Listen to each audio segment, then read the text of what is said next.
Selamat sore para kaum wanita yang terkasih di dalam Tuhan. Selamat berjumpa lagi di dalam renungan kaum wanita. Saat sore hari ini kita akan sama-sama belajar. Namun sebelumnya kita akan bersatu di dalam doa. Mari kita berdoa. Tuhan Allah Bapa kami yang bertahta dalam kerajaan surga yang mulia, Bapa yang Maha Kudus yang kami kenal dan kami panggil di dalam nama Tuhan kami Yesus Kristus. Segala puji hormat syukur kami naikkan kepadamu Tuhan. Kami mengucap syukur buat kebaikan-Mu dan kemurahan-Mu yang tidak pernah berhenti dalam kehidupan kami Tuhan. Hari demi hari Engkau memelihara kami sedemikian rupa ya Bapa, hingga kami ada sampai saat sore hari ini. Semua tak lepas dari kasih dan kemurahan-Mu Tuhan. Biarlah Tuhan, kami senantiasa merasakan kasih dan kemurahan-Mu hari demi hari ya Bapa, dan kami boleh menjalani hari-hari kami dengan penuh sukacita bersama-sama dengan Engkau ya Bapa. Saat sore hari ini kami mau bersama-sama belajar dengan para kaum wanita, kiranya Engkau memberkati kami semua ya Bapa. Hanya di dalam nama Tuhan kami Yesus Kristus kami berdoa dan mengucap syukur. Haleluya. Amin. Kaum wanita yang dikasihi Tuhan, saat sore hari ini kita akan sama-sama belajar dari seorang tokoh yang sangat dekat dengan Tuhan, yang dikasihi Tuhan. Kita akan buka sama-sama di dalam 1 Raja-Raja, pasalnya yang ke-17, ayat yang ke-1 sampai yang ke-22. 1 Raja-Raja pasal yang ke-17.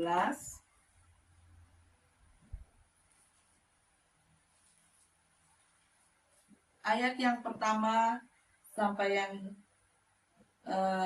ke-16 saja, nanti kita akan bersama-sama belajar, yaitu tentang Elia.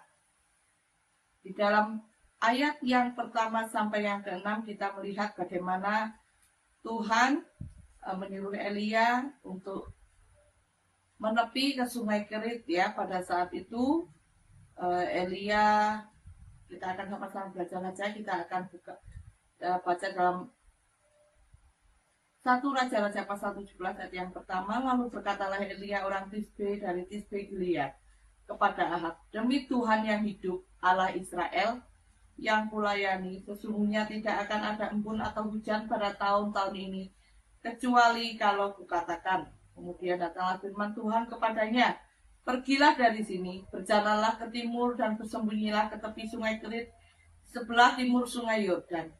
Engkau dapat minum dari sungai itu, dan burung-burung gagak telah kuperintahkan untuk memberi makan engkau di sana. Lalu ia pergi, dan ia melakukan seperti firman Tuhan. Ia pergi dan diam di tepi sungai Kerit di sebelah timur sungai Yordan. Pada waktu pagi dan petang, burung-burung gagak membawa roti dan daging kepadanya. Lalu ia minum dari sungai itu. Tetapi setelah beberapa saat, sungai Kerit mengalami kekeringan. Kemudian Tuhan berbicara lagi kepada Elia, tetapi sesudah beberapa waktu sungai itu menjadi kering, sebab hujan tiada turun di negeri itu. Maka datanglah firman Tuhan kepada Elia, bersiaplah pergi ke Sarfat yang termasuk wilayah Sidon, dan diamlah di sana. Ketahuilah, aku telah memerintahkan seorang janda untuk memberi engkau makan. Sesudah itu ia bersiap, lalu pergi ke Sarfat. Setelah ia sampai ke pintu gerbang kota itu, tampaklah di sana seorang janda sedang mengumpulkan kayu api. Ia berseru kepada perempuan itu, katanya, cobalah ambil bagiku sedikit air dalam kendi, supaya aku minum. Ketika perempuan itu pergi mengambilnya, ia berseru lagi, cobalah ambil juga bagiku sepotong roti. Perempuan itu menjawab, demi Tuhan Allahmu yang hidup, sesungguhnya tidak ada roti padaku sedikit pun, kecuali segenggam tepung dalam tempayan dan sedikit minyak dalam buli-buli. Dan sekarang aku sedang mengumpulkan 2-3 potong kayu api. Kemudian aku mau pulang dan mengolahnya bagiku, bagi anakku, dan setelah kami memakannya, maka kami akan mati. Tetapi Elia berkata kepadanya, janganlah takut, pulanglah, buatlah seperti yang kau katakan. Tetapi buatlah lebih dahulu bagiku sepotong roti bundar kecil daripadanya. dan bawalah kepadaku, kemudian barulah kau buat bagimu dan bagi anakmu. Sebab beginilah firman Tuhan Allah Israel, tepung dalam tempayan itu tidak akan habis, dan minyak dalam buli-buli itu pun tidak akan berkurang sampai pada waktu Tuhan memberi hujan ke atas bumi. Lalu pergilah perempuan itu dan berbuat seperti yang dikatakan Elia. Maka perempuan itu, dia serta anak perempuan itu mendapat makanan beberapa waktu lamanya. Tepung dalam tempayan itu tidak habis, dan minyak dalam buli-buli itu tidak berkurang, seperti firman Tuhan yang diucapkannya dengan perantaraan Elia. Ya, kalau kita melihat di sini bagaimana Tuhan mengutus Elia kepada janda di Sarfat, ya. Di mana janda itu bukanlah janda yang kaya, ya. Bukanlah wanita yang berada, tetapi adalah janda yang dalam kekurangan. Saat Elia dalam masa-masa sulit, dalam masa-masa sukar, Tuhan mengutus kepada seorang wanita yang membutuhkan pertolongannya, ya. Bukan wanita yang kaya raya yang memiliki segalanya. Ya, kalau mungkin seorang janda yang kaya raya mungkin bisa kalau zaman sekarang mungkin bisa beli penampung air atau lain sebagainya, ya. Tetapi dia juga adalah janda yang miskin, ya. Seorang janda yang miskin yang hanya punya segenggam tepung dan sedikit minyak, ya, sedikit minyak yang dimiliki oleh janda tersebut. Tetapi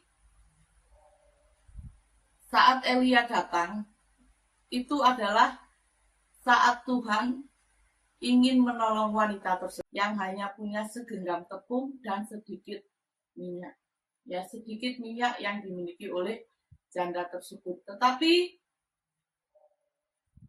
saat Elia datang, itu adalah saat Tuhan ingin menolong wanita tersebut dan juga sekaligus menolong Elia. Ya, meskipun hanya sedikit tepung dan sedikit minyak yang dimiliki oleh janda tersebut, saat dia melakukan tepat seperti yang dikatakan oleh Elia, maka minyak dan tepung itu tidak berkurang, ya. Minyak dan tepung itu tidak berkurang sampai Tuhan kembali menurunkan hujan, ya. Kita melihat bagaimana pemeliharaan Elia, pemeliharaan Tuhan melalui Nabi Elia. Dia mengatakan, cobalah ambil juga bagiku sepotong roti. Perempuan itu menjawab, demi Tuhan Allahmu yang hidup, sesungguhnya tidak ada roti padaku sedikit pun, kecuali segenggam tepung dalam tempayan dan sedikit minyak dalam buli-buli. Dan sekarang aku sedang mengumpulkan 2-3 potong kayu api, kemudian aku mau pulang dan mengolahnya. Tapi Elia berkata kepadanya, janganlah takut, pulanglah. Buatlah seperti yang kau katakan itu, tetapi buatlah lebih dahulu bagiku, ya. Buatlah lebih dahulu bagiku sepotong roti bundar kecil daripadanya dan bawalah kepadaku, kemudian barulah kau buat bagimu dan bagi anakmu, ya. Maka selanjutnya dalam ayat yang ke-15, maka perempuan itu, dia serta anak perempuan itu mendapat makan beberapa waktu lamanya. Ini terjadi karena janda di Sarfat tersebut memiliki hati yang taat. Saat Elia meminta agar terlebih dahulu mereka membuatnya sebundar roti kecil untuk diberikan kepadanya, perempuan ini memiliki hati yang, ya, meskipun hanya segenggam tepung, sedikit minyak dalam buli-buli, itu Tuhan bisa memelihara mereka, ya. Dengan segenggam tepung, sedikit minyak dalam buli-buli, hari ini diambil, masih ada. Besok lagi diambil, masih ada. Besoknya lagi diambil, masih ada. Dan itu terjadi selama berbulan-bulan, ya. Selama hujan tidak turun, selama itu pula Tuhan memelihara kehidupan mereka, ya. Mungkin dalam kehidupan iman Kristen kita terkadang mengalami hal-hal yang demikian. Tuhan membawa kita kepada bukan orang yang kaya raya, ya. Bukan orang yang berada, tapi dengan cara demikianlah Tuhan memelihara kehidupan kita. Ya mungkin saat kita dalam masalah ekonomi, saat kita menghadapi berbagai banyak persoalan dalam hidup ini, ya, yang perlu kita lakukan adalah mentaati firman Tuhan. Ya, bagaimana janda di Sarfat ini mendahulukan hambanya, ya, bagaimana dia mendahulukan Elia. Lalu kita melihat di sana bagaimana Tuhan memelihara kehidupan mereka, ya. Saat kita mau taat kepada Tuhan, kita akan memelihara bagaimana tangan Tuhan yang panjang dan mata Tuhan itu tidak kurang tajam, tangannya tidak kurang panjang untuk memelihara setiap kehidupan kita. Kita akan melihat di dalam Ulangan pasal yang ke-28. Ulangan pasal yang ke-28.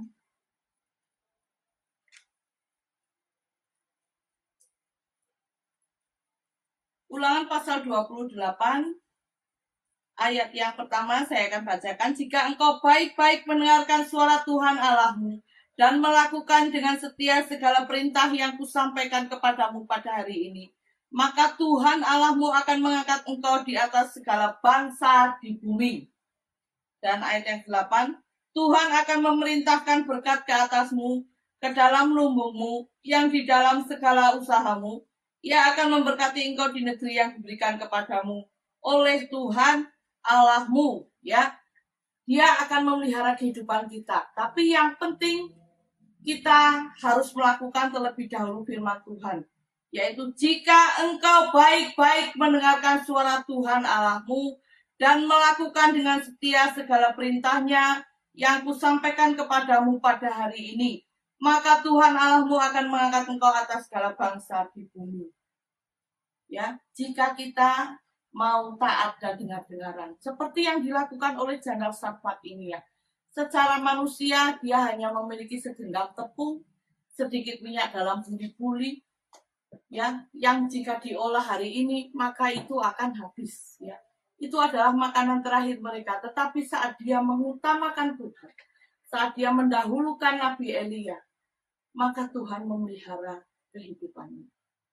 Ya, tidak hanya kehidupannya saja, tetapi melalui sedikit minyak dan segenggam tepung dan sedikit minyak, Elia pun terpelihara. Ya, setiap hari Elia bisa makan roti. Ya, setiap hari janda di Sarfat dan anaknya bisa makan roti.